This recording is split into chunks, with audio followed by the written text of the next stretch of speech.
ว้าว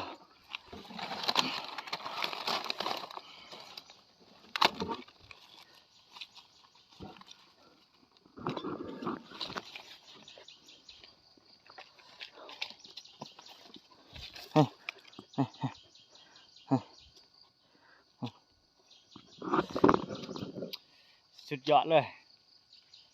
มาแล้วพี่น้องมาแล้ว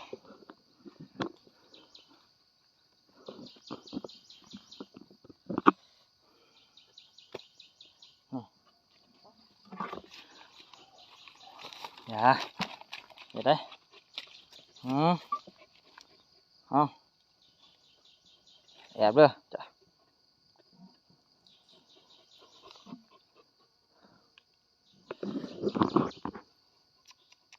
มานเฉยพี่น้องมานเฉย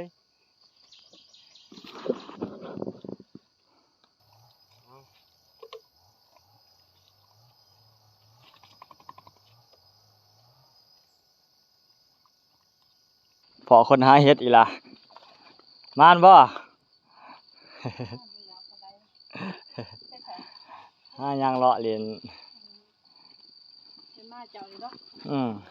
ใช่เอามาข้อ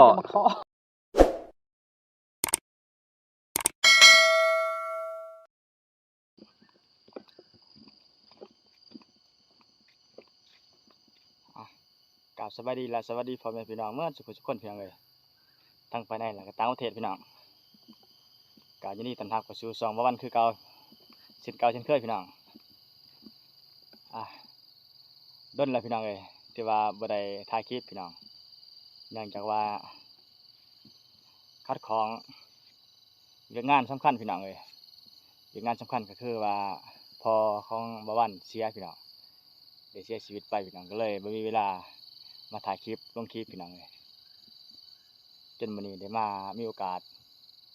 จะได้ยางเลาะพี่น้องเลยสิพาพี่น้องไปเลาะแถว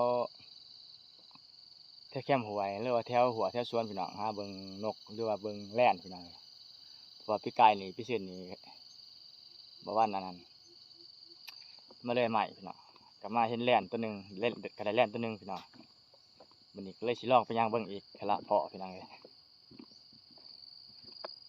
ไปพี่น้องพาเลาะเบิ่งกันพี่น้องเลยสิมานบ่เลยบ่พี่น้องมา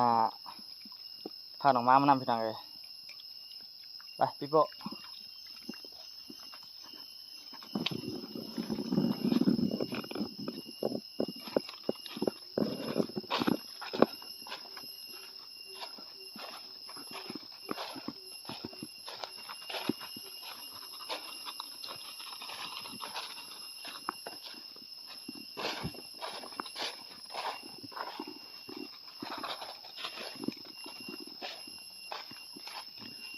มาเนี่ยก็บ่เคย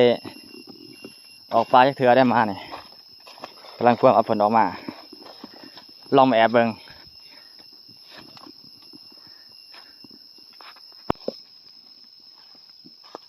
แท้นี่ย่างเห็ดเพาะนี่ฝนตกอะไรนี่มีเห็ดเพาะได้พี่น้องแท้นี่แต่ก่อนบ่วันมาอยู่นี่ใหม่ๆนี่ตอนบ่วันบ่ทันได้เฮ็ดคลิปนะพี่น้องก็นกหลายแท้นี่ว่านกว่าไก่ปลาก็หลายพี่น้องเลยแต่ก่อนบ่วันบ่ทันได้เฮ็ดคลิปดอกพี่น้องบัดมาเดี๋ยวนี้มาช่วงเฮ็ดคลิปนี่ก็ยังหมดไปนำล่ะสัตว์เป็นสัตว์เป็นนกเป็นนั่นไก่ปลานี่จับสูญไปนำเพราะว่ามันอยู่ไกลคนหลาย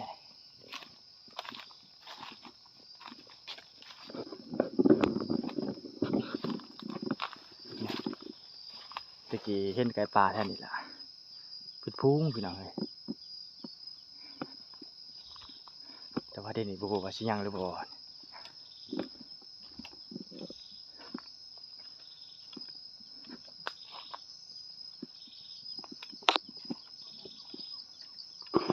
พอคนหาเฮ็ดอีล่ะมานบ่หายังเลาะเรียนใช่เอามาข้อมีละโงกอีกเนาะ ลายใส่ลายเนี่ย อ่ะใช่แหม่ โอ้ยสิย่างกับตัวนี้แล้ว นี่เดี๋ยวพูดละกตา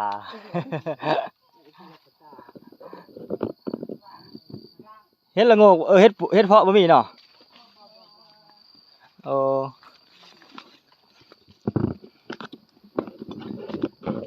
ฝนตกบ่ทันหลายเฮ็ดเพาะก็บ่เกิดพี่น้องเอ้ยเกิดแต่เฮ็ดอันนั้นเฮ็ดปวก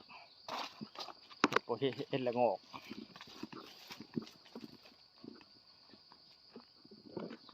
พาพี่น้องย่างนี่ล่ะท่านนี้ก็เป็นส่วนอ้อยเขาส่วนอ้อยเวียดพี่น้องเอ้ย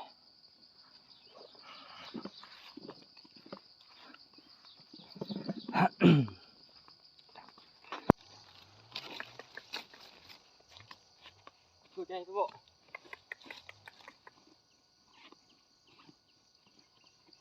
พี่โบ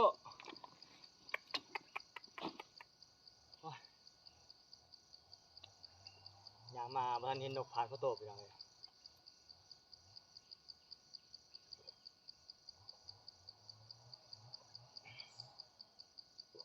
้ยพี่โบ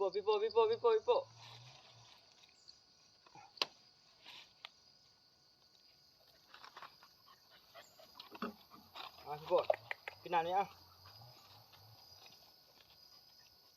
นี่พี่น้ำนี่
เชียงก็จะเรื่อยใหม่พี่น้องเอ้ย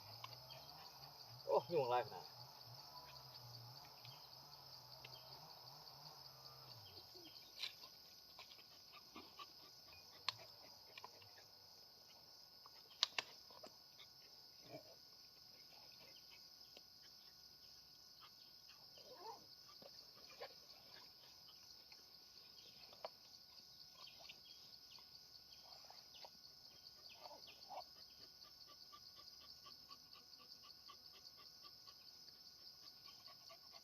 ไปพี่น้องย่างต่อนี่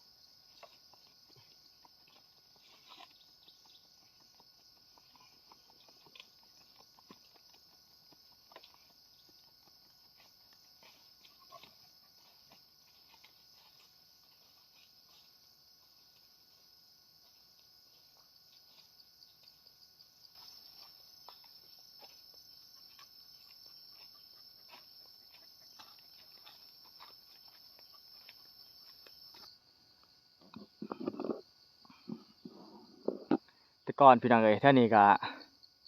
เป็นปลาตึบหน้าได้พี่น้องแต่ก่อนบาง2 ปีหลังนี่มาเขามาดูเฮ็ดอันน่ะเขาปลูกอ้อยพี่น้องเอ้ยนี่เขาดูปลูกอ้อยพี่น้องเอ้ยแต่ก่อนเนี่ยสัตว์หลายนกหลายไก่ป่าก็เยอะแยะพี่น้องเอ้ยแต่ว่าตอนนี้เขามาดูแป้นเบิดแล้วเป็นสวนอ้อยหมด2 ปีหลังนี่โอ้ยไก่ป่าหลายนกหลายแล่นก็หลายพี่น้องเอ้ยแต่ว่าเดี๋ยวนี้อยากอึดล่ะเมื่อวันยางมานี่บ่ทันเห็นนกพันธุ์น่ะพอโตพี่น้องเอ้ยหมดนกนี่จักสิไปอยู่ไสแล้วสิลองย่างไปดอนพุ่นน่ะแ แต่ว่ามีนกขาบห้องอยู่ในหั่นเพราะว่าได้ยินเสียงมันอยู่มันห้องอยู่พุ่น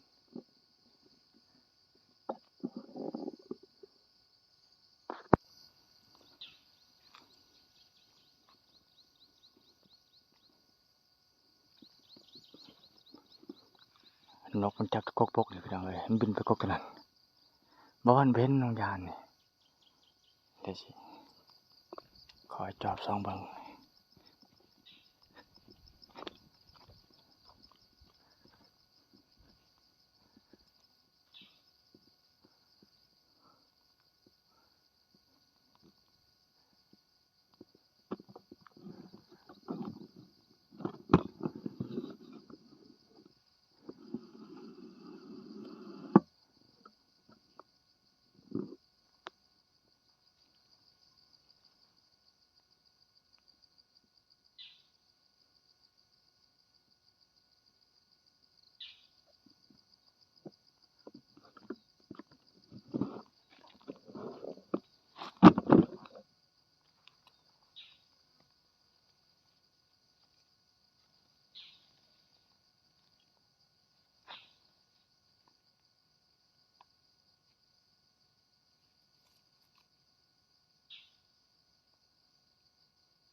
มาแล้วพี่น้องมาแล้ว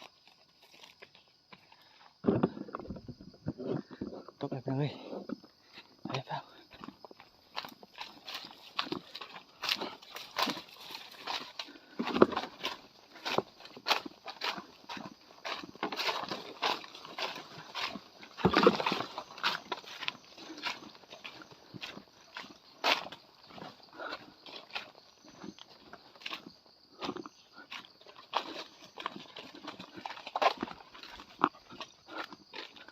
เวลาพี่น้อง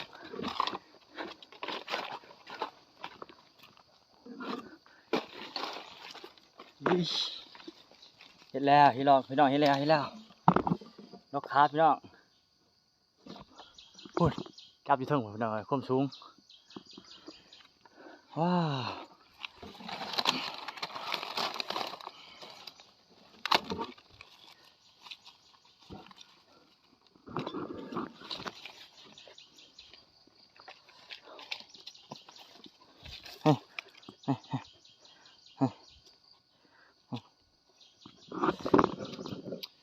สุดยอดเลย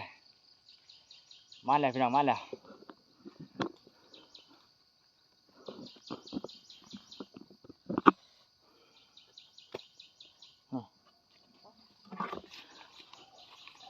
อย่าเดี๋ยวได้เอาแอบเลยจ้ะ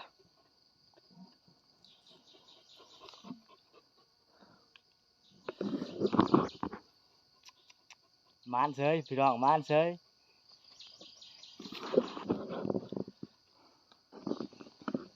ถือว่าจัดไปเลย1 แต้มพี่น้องนี่1 แต้มสุดยอดเลยเป็นเรา5 แต้มต่อไปพี่น้องที่มาที่เก่าอยู่บ่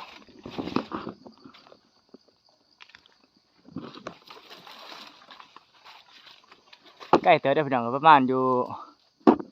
30 เมตรพี่น้อง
จัดไป1 แต้มพี่น้องเอ้ย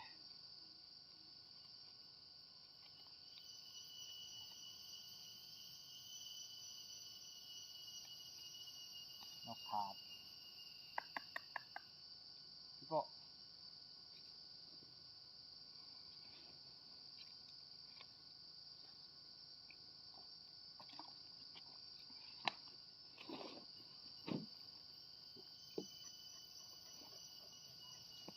อ่ะเฮ้ยอะไร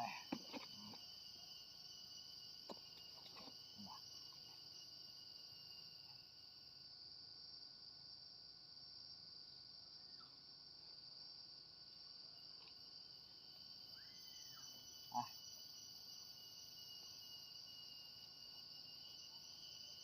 สำหรับคลิปนี้ก็สิพอสำนี้ก่อนพี่น้องท่านใดที่เข้ามาเบิ่งมาชมคลิปบ่าวันก็ขอให้ทุกท่านจงมีสุขภาพแข็งแรงพี่น้องเอ้ยปรารถนาสิ่งใดขอให้ได้สิ่งนั้นพี่น้องก็สำหรับคลิปนี้ขอกล่าวคำว่าสวัสดี